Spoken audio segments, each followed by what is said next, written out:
Hello dear students, कैसे हो आप सब लोग। दोस्तों, इस वीडियो में हम बात करने वाले हैं एसएससी एग्ज़ाम्स की डेट्स और रिजल्ट के बारे में। जो अटकलें लग रही हैं उनकी रियलिटी के बारे में आपको इसकी वीडियो में बताने वाला हूं, क्योंकि लगातार जो बेचैनी है वो आपकी बढ़ती जा रही है और मैं समझ सकता हूं बिल्कुल स्टूडेंट्स के लिए एक मुश्किल टाइम है ये।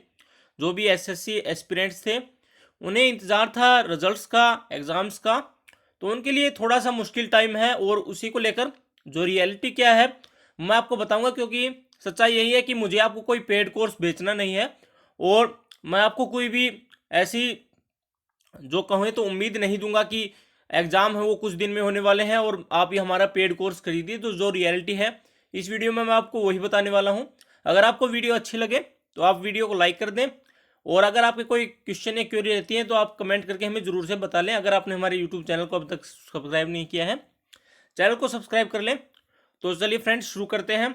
तो फिलहाल जो पिछले कुछ दिनों के अंदर एसएससी के एग्ज़ाम्स को लेकर थोड़ा सा जो आप कहें तो उम्मीद है वो दोबारा से जगनी शुरू हुई थी। कुछ कुछ अपडेट्स भी निकलने आई थी।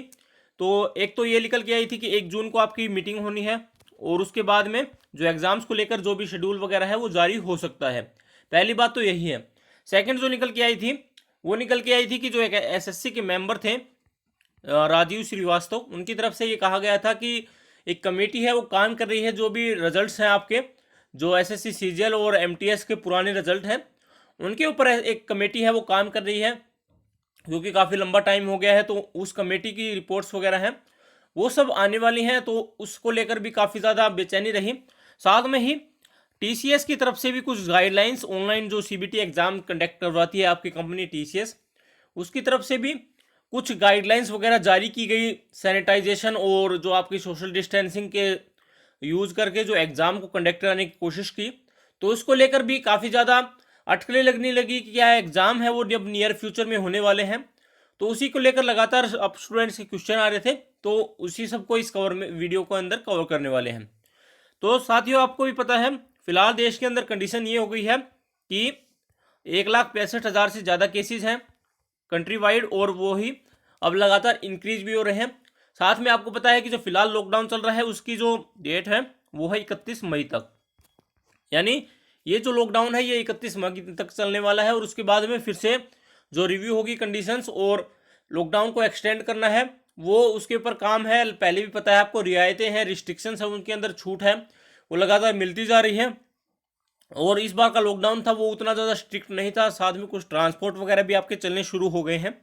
तो 31 मई तक ये लॉकडाउन है, पर लगभग आप ये तय मानिए कि जो स्कूल्स और कॉलेज वगैरह हैं, जो भी एजुकेशनल आपकी बॉडीज़ हैं, वो अभी भी जो लगातार काम है उनके अंदर शुरू होने वाला नहीं है, लगभग तय है।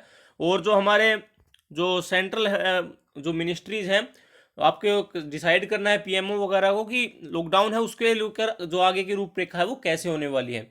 अभी एक जो राज्यों से लेकर ये इसके बारे में सुझाव है वो भी मांग लिए गए हैं, क्योंकि आपको पता है कि इस बार का जो लॉकडाउन है उसकी मियाद खत्म होने वाली है 31 मई को। तो आगे किस तरह से राज्य काम करने वाले हैं और सभी को लेकर अपने साथ लेकर किस तरह से काम किया जाए, उसको लेकर भी अब जो सुझाव हैं उनकी तरफ से मांग लिए गए हैं। या तो लॉकडाउन को जारी रखा जाए या लॉकडाउन के अंदर ही किस तरह से छूट दे दी जाए और लॉकडाउन को समाप्ति की ओर लेके जाया जाए, इसके ऊपर काम होना है। आपको भी पता है 31 मई तक ये डिसाइड कर लिया जाएगा और हमें इसके बारे में अपडेट भी पता चल जाएगी। पर सच्चाई यही है दोस्तों कि अभी जो एसएससी एग्ज़ाम्स हैं उनको लेकर काम होना थोड़ा सा दिक्कत की बात हो सकती है। नियर फ्यूचर के अंदर लगभग 1-1.5 मंथ तो आप बिल्कुल एक्सपेक्ट मत कीजिए, क्योंकि कई जगह आपको कहते हैं कि एग्ज़ाम है वो जल्दी कंडक्ट होंगे, ये होगा वो होगा, पर लगभग तय है कि 1-1.5-2 महीना एग्ज़ाम है वो आपके होने वाले नहीं है। मैं स्टूडेंट्स की जो भावना है वो बिल्कुल समझ सकता हूँ। जिन्होंने भी एग्ज़ाम की तैयारी की है, जिन्होंने अपना टाइम उसके अंदर इन्वेस्ट किया है, वो सभी चाहते हैं कि एग्ज़ाम है वो जल्दी से जल्दी हो। और हमारी भी यही इच्छा है, सभी चाहते हैं कि एग्ज़ाम जल्दी हो, क्योंकि स्टूडेंट्स हो, टीचर हो, सभी काम करते हैं सिर्फ एग्ज़ाम के लिए। सभी का एक गोल होता है कि हमें जो सिलेक्शन है वो डेफिनेटली लेना है, और अगर आपका सिलेक्शन होता है तो हमें भी बिल्कुल उससे खुशी मिलती है। पर फिलहाल के लिए कंडीशन यही है कि अगर 1,60,000 से ज़्यादा केसेज अगर कंट्री वाइड हो चुके हैं, तो फिलहाल के लिए जो एसएससी एग्ज़ाम्स हैं वो नियर फ्यूचर में कंडक्ट होने थोड़ी सी मुश्किल है, क्योंकि आपको पता है कि जो बोर्ड्स और यूनिवर्सिटी के एग्ज़ाम्स हैं वो सभी पेंडिंग हैं अभी। तो प्रायोरिटी रहेगी कि बोर्ड्स और यूनिवर्सिटी एग्जाम्स है वो सब कवर कर लिए जाएँ। उसके बाद में आपके जो रिक्रूटमेंट एग्जाम्स हैं उनके ऊपर काम किया जाना है। आपको पता है कि यूपीएससी का जो एग्ज़ाम है उसकी भी डेट्स हैं वो 5 जून के बाद आपकी डिसाइड होने वाली हैं। जो एनटीए नीट और जो जेई की आपकी एग्ज़ाम है उनकी डेट्स हैं वो जुलाई के लिए आपकी रखी गई हैं। उनके ऊपर भी थोड़ा सा सवाल तो है ही, पर फिलहाल के लिए वो डेट्स हैं वो जुलाई के लिए रखी गई हैं। इसलिए ये बात आप तय मानिए कि लगभग 1-1.5 महीना है एग्ज़ाम है उसके अंदर आपको लगने ही वाला है। उसके बाद में ही आप एक्सपेक्ट कीजिए, क्योंकि जब हम एक्सपेक्ट करते हैं तो हमारी जो इच्छाएं हैं वो और ज़्यादा बढ़ती हैं और यही रहती है कि जिज्ञासा की एग्ज़ाम है वो जल्दी से जल्दी हो जाए। पर फिलहाल के लिए कंडीशन आपको भी पता है थोड़ी सी मुश्किल है और गवर्नमेंट है अच्छा काम कर रही है, पर फिलहाल कंडीशन थोड़ी सी नॉर्मल होने में टाइम लगने वाला है। अब बात करते हैं दोस्तों रिजल्ट्स की। मेनली रिजल्ट्स आपके जो पेंडिंग है सीजीएल टायर 3 के एमटीएस वगैरह के पुराने रिजल्ट को लेकर जो कमेटी आई है उसकी तरफ से ये कहा गया है कि जो आपका जून का फर्स्ट वीक होगा, तो जून का फर्स्ट वीक जो होने वाला है उसके अंदर आपके एग्ज़ाम्स को लेकर जो रिजल्ट है उसकी डेट्स वगैरह आपको दे दी जाएंगी और जो एग्ज़ाम का आने का जो रिजल्ट है उसमें 3 मंथ्स का टाइम लग सकता है। कमेटी है उसके अंदर प्रोफेसर्स वगैरह हैं जो वो उनकी कमेटी है और एसएससी ने कहा है कि उसका कोई भी इंटरफेयर नहीं है उस एसएससी जो रिपोर्ट आनी है उसकी उनके उस अंदर। बाकी जो यूएफएम वगैरह और जो भी उसके अंदर जो भी आपका इन्वॉल्व रहता है वो बाद में देखा जाएगा। पर फिलहाल के लिए यही निकल के आई है कि जून के फर्स्ट वीक के अंदर आपको डेट्स दे दी जाएंगी उनके जो एग्ज़ाम का रिजल्ट आना है उनकी, और साथ में उन एग्ज़ाम का जो फाइनल रिजल्ट आने में 3 मंथ्स का टाइम लग सकता है, ऐसा कहा गया है। तो इससे हम अंदाज़ा लगा सकते हैं कि एसएससी है फिलहाल किस दिशा के अंदर बढ़ रहा है और कोई उसकी मंशा फिलहाल दिखाई नहीं दे रही है कि किस तरह से वो एग्ज़ाम है वो नियर फ्यूचर में रिजल्ट है उनके निकालने वाला है। साथ में जो रिजल्ट है आपका एसएससी सीजीएल टायर 1 का, तो लगभग तय है कि जो 2019 की बात कर रहा हूँ मैं, एसएससी सीजीएल टायर 1 2019 की, तो उसकी भी आप ये मान के चलिए कि फिलहाल रिजल्ट नहीं आ रहा है, क्योंकि लगभग जो भी रिजल्ट्स आए हैं आपके वो फाइनल रिजल्ट्स वगैरह आए हैं। आईबीपीएस ने रिजल्ट्स निकाले हैं, यूपी के अंदर जो शिक्षक भर्ती उसके भी रिजल्ट्स वगैरह आ गए हैं। और जो स्टूडेंट्स हैं वो लगातार पूछ रहे हैं कि सर एसएससी सीजीएल टायर 1 का रिजल्ट क्यों नहीं आ रहा है, रिजल्ट निकालने में क्या दिक्कत है।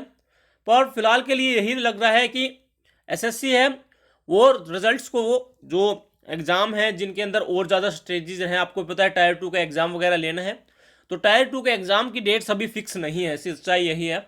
और पता भी नहीं है कि टायर 2 का एग्ज़ाम है वो कब होने वाला है। तो उसी को ध्यान में रखते हुए हो सकता है कि आपका एसएससी सीजीएल टायर 1 का जो रिजल्ट है वो थोड़ा सा डिले हो जाए।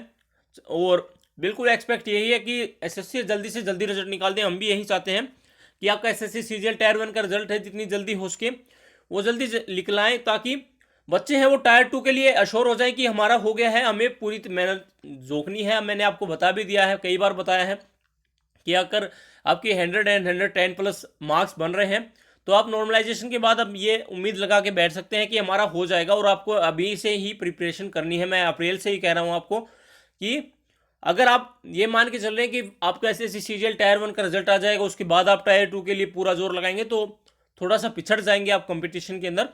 तो आपको क्या करना है, अगर आपके 100 एंड 110 प्लस नंबर हैं जो रॉ स्कोर है, तो आप कीजिए अपनी मेहनत और एसएससी सीजीएल टायर 2 के लिए पूरा जोर लगाइए। हालांकि एग्ज़ाम डेट्स को लेकर थोड़ी सी जो कहें तो बात है अभी चल रही है और 1 जून को ऑफिशियल मीटिंग भी है, उसके बाद में ही कुछ नोटिस वगैरह आएगा तो मैं उसके बारे में भी आपको अपडेट कर दूंगा। तो दोस्तों ये थी रियलिटी फिलहाल के लिए कि एग्ज़ाम्स हैं वो किस दिशा में बढ़ रहे हैं एसएससी की तरफ, क्योंकि एसएससी है आपको भी पता है एक पूरे कंट्री वाइड एग्ज़ाम है वो कंडक्ट करवाती है। तो हर जगह जहाँ पर हालात है, आप महाराष्ट्र की बात करूँ तो अकेले मुंबई के अंदर ही 30,000 प्लस जो केसेस हैं वो हो चुके हैं, जो कि बाकी कई स्टेट्स के जो टोटल केसेज हैं उनके बराबर अकेले महाराष्ट्र में है। तो ऐसा तो नहीं होगा कि महाराष्ट्र के अंदर एसएससी एग्ज़ाम कंडक्ट नहीं करवाएं और बाकी जगह करवा लें। तो एसएससी के एग्ज़ाम्स हैं वो कंट्री वाइड कंडक्ट होते हैं, आपको भी पता है। और उसी को लेकर ये बात है कि फ़िलहाल के लिए जो कंडीशंस हैं वो थोड़ी सी मुश्किल हैं और यही कारण है कि फ़िलहाल मैं आपको कोई झूठी उम्मीद नहीं दूंगा।